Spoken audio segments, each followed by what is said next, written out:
Hvis jeg nu havde været en vild bjørn, Muffin, ligesom dem ude i naturen, så havde jeg fanget fiskene uden fiskestang. Så havde jeg bare brugt mine kløer. Men er du sikker på, at de overhovedet kan det? Ja, de er lynhurtige, og deres kløer, de er lige så skarpe som barberblade. Se, Muffin! Tror du, jeg ville være lige så sej og farlig, hvis jeg var en vild bjørn? Det ved jeg ikke, Bertram. Men ved du hvad, det er altså også lige meget, for jeg kan bedst lide dig, når du ikke er vild.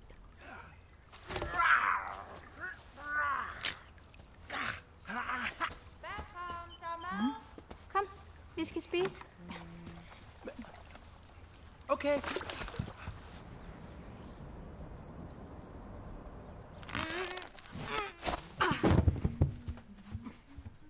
Nå, hej skat. Hej. Er du sød lige hjælpe med at dække bord? Ja. Nu var det ikke alt for koldt derude, vel? Nej, bjørne fryser aldrig. Nå nej, det er da også rigtigt.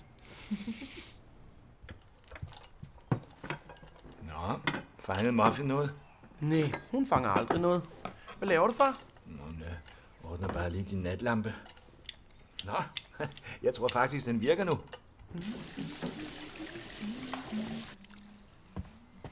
Nå, hovsa. Sådan.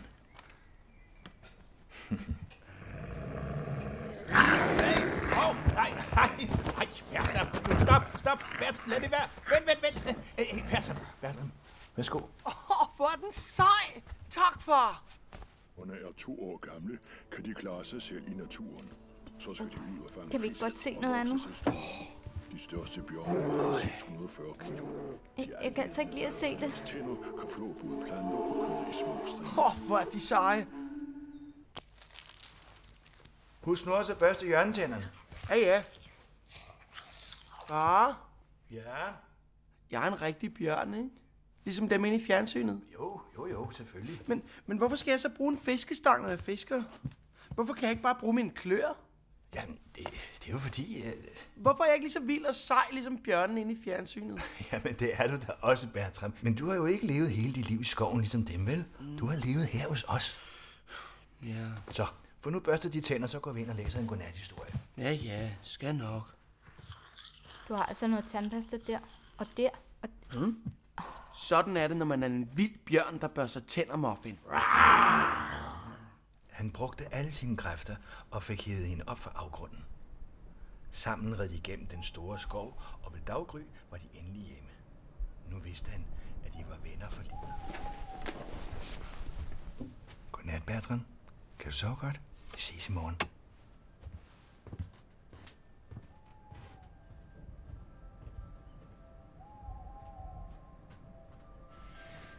Jeg synes faktisk, det har været en god dag.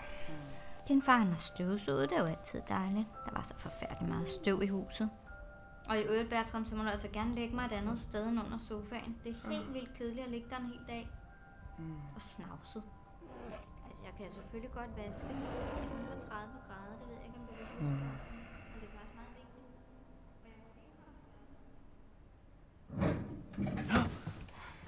Hvad er der? Jeg har hørt noget. Far, en bjørn. Nej, en bjørn.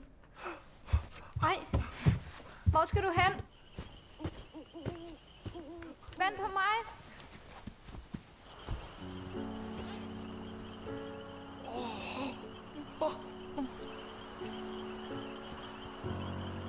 Ej, vi skulle altså ligge i seng og sove nu. Du ved slet ikke, hvad det er for en bjørn. Det kan være, den er farlig. Ja, er det ikke vildt? Tænk, hvis vi kunne blive venner med den. Ej, jeg tror virkelig, vi burde vende om nu. Prøv at se.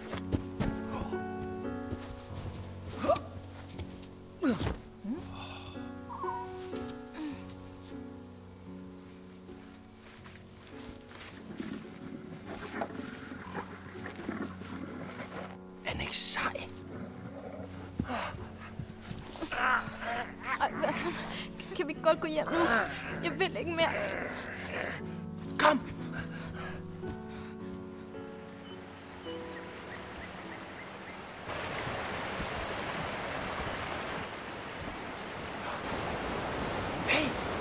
vi går over der. Den der pind.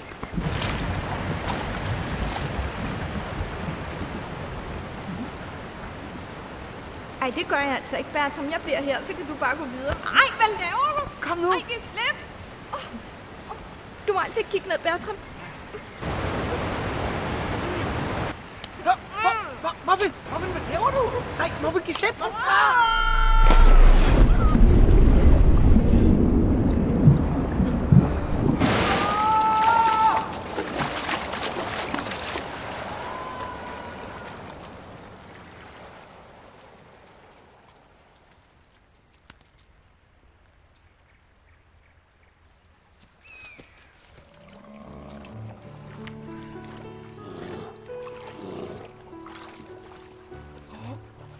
Er vi ikke døde? Muffin, vågn op. Hej.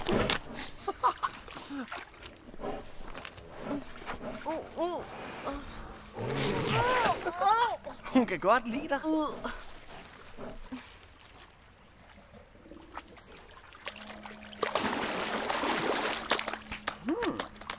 Jeg er faktisk lidt sulten. Hey!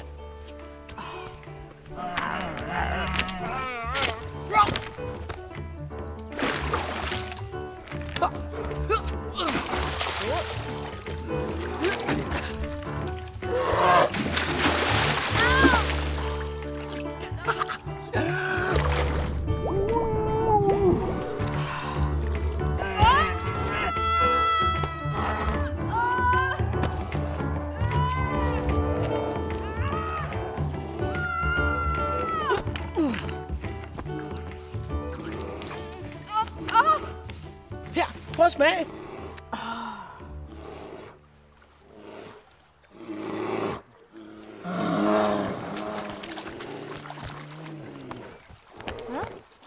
Hej, Muffin.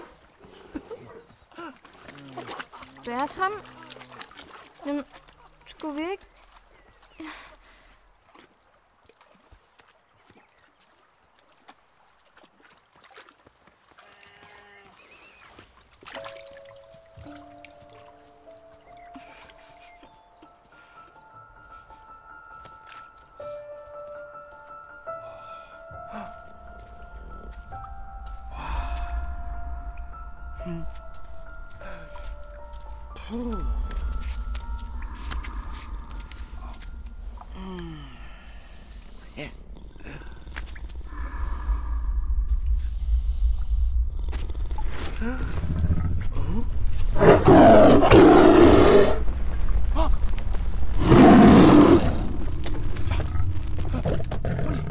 Rolig nu. Så, helt roligt.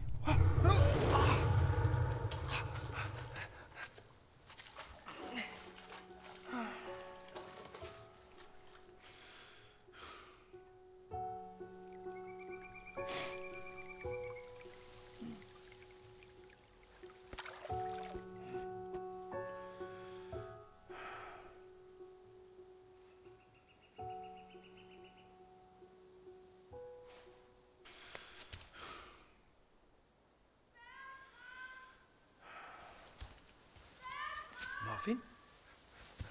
Muffin!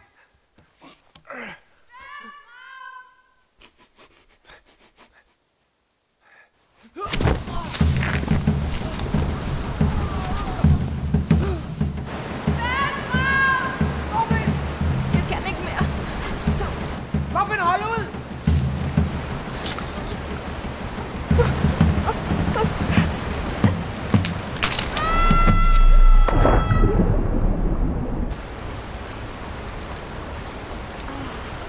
Du kom tilbage. Ja.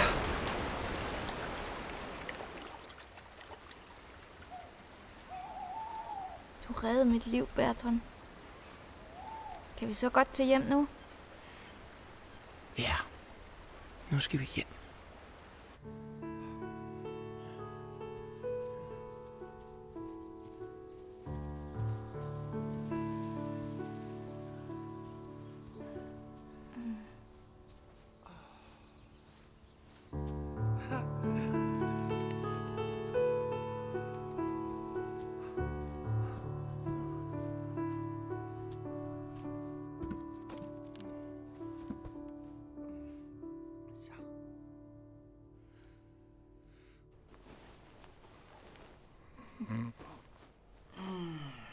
Ja.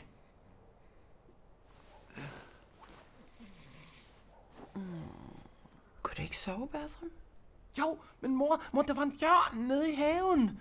Og så løb Muffin og mig efter den, og ude i skoven, der var der en masse bjørne, som vi legede med, men så pludselig kunne vi ikke finde Muffin. Men så reddede jeg hende, og så tog vi hjem. Kom her.